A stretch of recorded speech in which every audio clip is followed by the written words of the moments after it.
예수께서 성전에 들어가 가르치실새 대제사장들과 백성의 장로들이 나와 이르되 내가 무슨 권위로 이런 일을 하느냐 또 누가 이 권위를 주었느냐.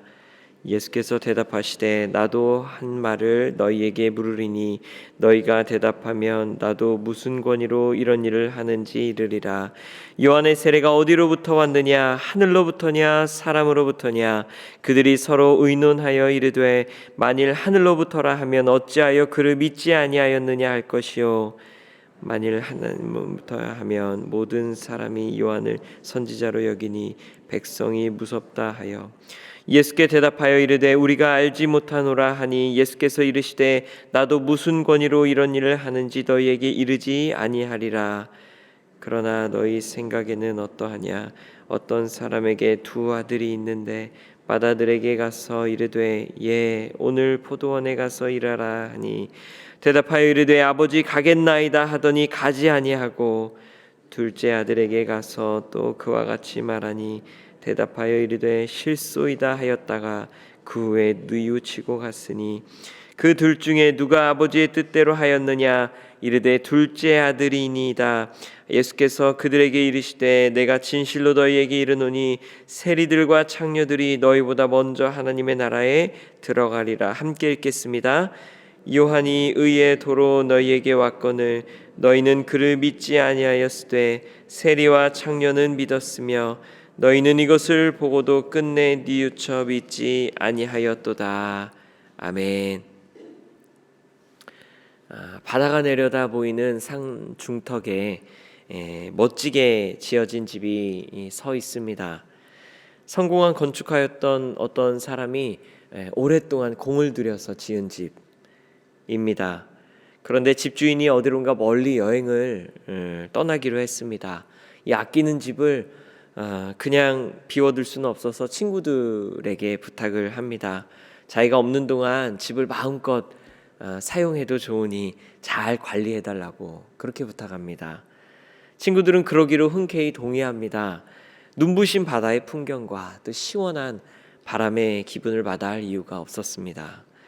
그렇게 주인이 집을 떠나고 여러 해가 흐릅니다.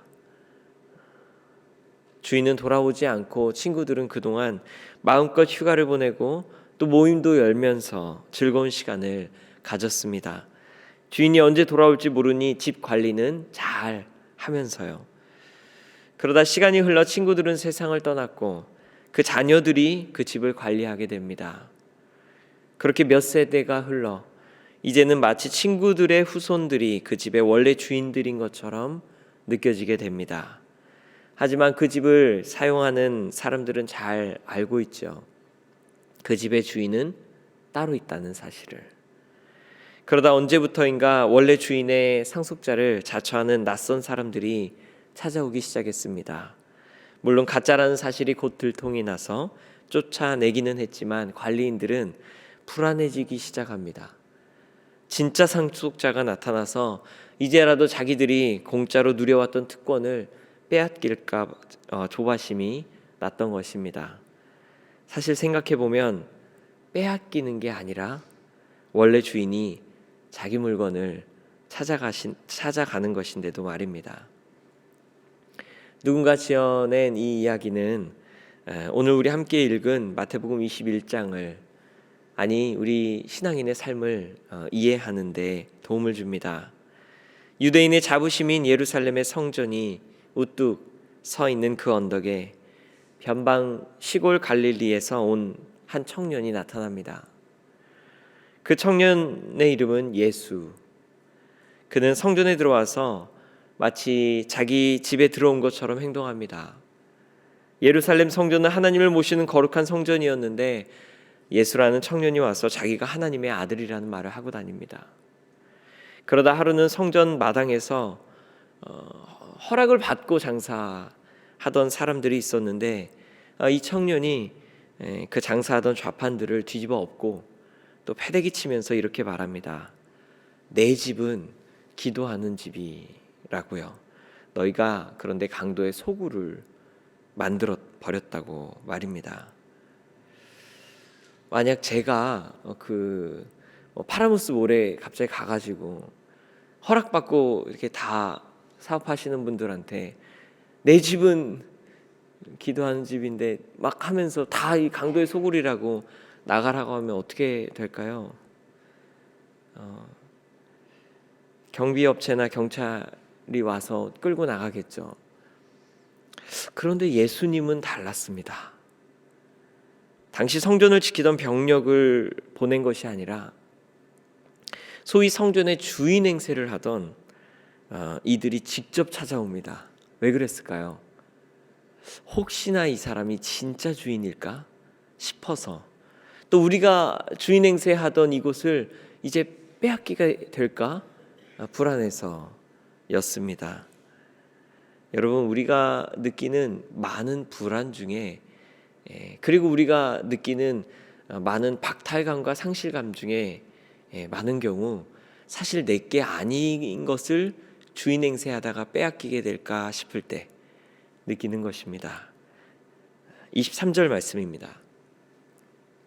예수께서 성전에 들어가 가르치실새 대제사장들과 백성의 장로들이 나와 이르되 내가 무슨 권위로 이런 일을 하느냐, 또 누가 이 권위를 주었느냐. 그동안 성전을 관리하면서 자신의 집처럼 사용했던 대제사장들과 백성의 장로들은 어쩌면 진짜 주인이 온 것을 직감했던 것 같습니다. 그리고 예수님의 권위를 묻습니다. 무슨 권위로 이런 일을 하느냐고요. 사실 이 문제는 권위, 즉 주권의 문제입니다. 주인이 누구인가? 나아가 본질적으로 우리의 죄성에 대한 문제입니다. 우리는 장로교회지요, 개혁주의 신학을 바탕으로 우리가 죄를 다룰 때에는 주권의 문제와 연결하여 해석합니다. 하나님께서 주인이신데 내가 주인 행세를 할 때 죄라는 것입니다. 칼빈은 인간의 죄성을 두고 인간의 마음은 하나님을 밀어내고, 우리 마음 안에서 하나님을 밀어내고 스스로 왕좌를 앉으려 한다는 말로 인간의 죄성을 설명하였습니다. 오늘 본문에서 주권 논쟁을 해온 종교 지도자들에게 그래서 예수님께서 질문하십니다. 25절 말씀입니다. 요한의 세례가 어디로부터 왔느냐? 하늘로부터냐? 사람으로부터냐? 그들이 서로 의논하여 이르되 만일 하늘로부터라 하면 어찌하여 그를 믿지 아니하였느냐 할 것이요. 예수님의 질문에 그들은 세례 요한의 권위를 하늘로부터냐 하면 왜 믿지 않았냐 할 것 같아서 인정하고 싶지 않았고, 동시에 사람들이 무서워서 또 그것을 부인할 수도 없었습니다. 그래서 그들은 알지 못한다, I don't know 라고 대답합니다. 그들이 진짜 무지해서 그렇게 대답하였던 게 아니라 인정하기 싫었고 잃을 게 많아 순종하기 두려웠던 영적 거부입니다.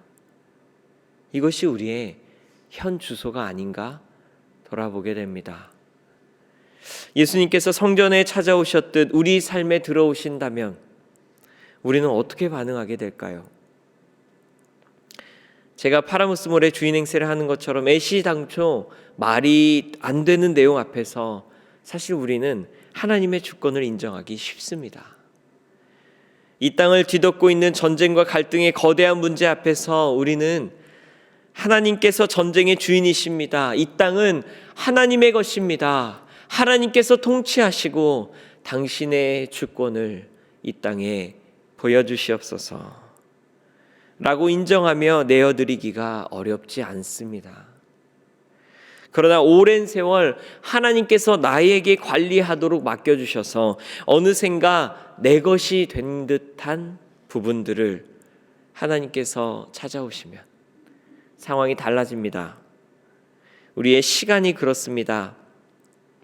하나님께서 가져가시면 내 시간이란 없습니다. 이 모든 것이 하나님 것이기 때문입니다. 우리 호흡이 주께 달려있듯 우리의 시간도 하나님께서 허락하신 하나님의 것입니다. 그러나 하나님과의 교제, 하나님 나라를 위한 섬김에서 우리는 늘 시간이 없습니다 라는 말로 시간의 주인이 나라는 착각을 나도 모르게 드러냅니다. 바쁜 것 좀 지나면 다음에 하겠습니다는 말도 미래의 시간도 내 것인 것처럼 그렇게 사용하는 표현 같습니다. 자녀는 어떨까요? 시편 127편에 보면 보라, 자식들은 여호와의 기업이요 태의 열매는 그의 상급이로다 라고 말씀하셨습니다. 하나님 당신의 자녀를 부모된 우리에게 맡겨주신 것입니다. 그렇게 부모라고 불러주시고 하나님의 자녀를 우리에게 키우게 하신 것입니다. 하지만 그런 자녀를 하나님의 뜻대로 키우려고 애를 쓰며 시작했지만 우리에게 맡겨주신 시간이 길어지며 내 뜻대로 이끌려는 경향을 보인 것은 아닌지 돌아봅니다. 내 욕심과 내 만족, 때로는 내 두려움이 아이의 삶과 뒤엉켜 만민이 기도하는 하나님의 집, 이것은 나의 집이다 라고 하나님께서 말씀하실 때 그 집에 내가 들어가 앉아 있는 것은 아닌지 돌아봅니다. 재물은 어떨까요? 하나님께서 맡기신 능력과 내가 할 수 있는 재능들은 또 어떨까요? 베드로전서 4장에 보면 각각 은사를 받은 대로 하나님의 여러 가지 은혜를 맡은 선한 청지기 같이 서로 봉사하라고 그렇게 말씀하셨습니다. 이것이야말로 하나님께서 맡겨주신 바다가 내려다 보이는 집과 같은 것인데, 그래서 하나님께서 주신 재능 잘 관리하며 또 하나님께서 주신 재물 잘 관리하며 주인의 뜻대로 사용하려 하기보다는 내 커리어와 내 성취를 위해 쓰다가 가끔씩 하나님 위해 인심 쓰듯 우선순위가 바뀐 것은 또 아닌지 돌아봅니다. 그런 우리에게 하나님께서는 두 아들의 비유를 말씀하십니다. 31절 말씀입니다. 그 둘 중에 누가 아버지의 뜻대로 하였느냐? 이르되 둘째 아들이니이다. 예수께서 그들에게 이르시되 내가 진실로 너희에게 이르노니 세리와 창녀들이 너희보다 먼저 하나님 나라에 들어가리라. 겉으로는 신앙인이지만 말과 삶이 분리되어 생활 신앙인이 되지 않아서 삶의 주권을 다 내 것으로 주장하는 모습을 주님께서 꾸짖으십니다. 왜 그러셨을까요? 하나님은 왜 그렇게까지 성전과 기득권을 자신의 소유로 주장하려던 당신의 자녀들을 호되게 질책하셨을까요? 하나님은 왜 때로 우리의 삶을 내 것인 양 생각하고 때로는 내 권위를 주장하고자 하는 당신의 자녀들을 내버려 두지 않으시고 철저히 주권을 하나님의 것으로, 이거 다 내 집이다, 이거 다 내 것이다, 가끔씩 그렇게 주장하시며 우리의 입술에서 결국 고백하게 몰아붙이실까요? 내 것이 하나도 없음을 깨닫게 하셔서 우리가 주눅들고 무기력하게 만들고 싶었을까요? 그렇지 않습니다. 아니요, 그 반대입니다.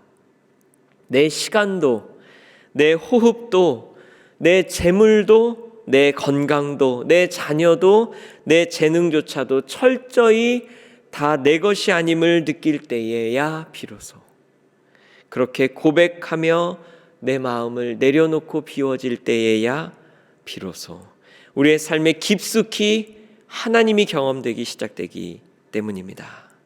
하나님은 그것을 원하신 것입니다. 숨 한 번만 들이마시고 쉬어도 호흡을 주신 하나님의 신실하심이 느껴지는 삶을 살기를, 짧은 시간만이라도 주께 구별하여 드릴 때 내 삶의 순간순간 임재하시는 봄날의 햇살 같은 하나님의 사랑이 경험되는 삶을 살아가기를 원하셨던 것입니다.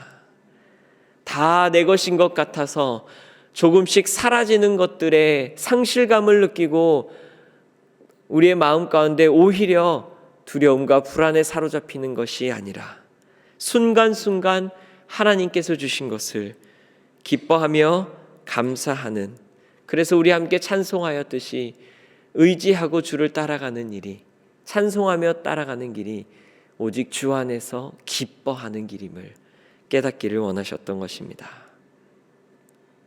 멀리 계신 하나님만 그저 희미하게 알면서 믿음과 불안 사이를 날마다 오가지 말고 내 삶의 주인 되시는 주님께서 삶의 구석구석 친밀하게 일하심을 경험하는 삶, 그것을 살라는 호소였습니다.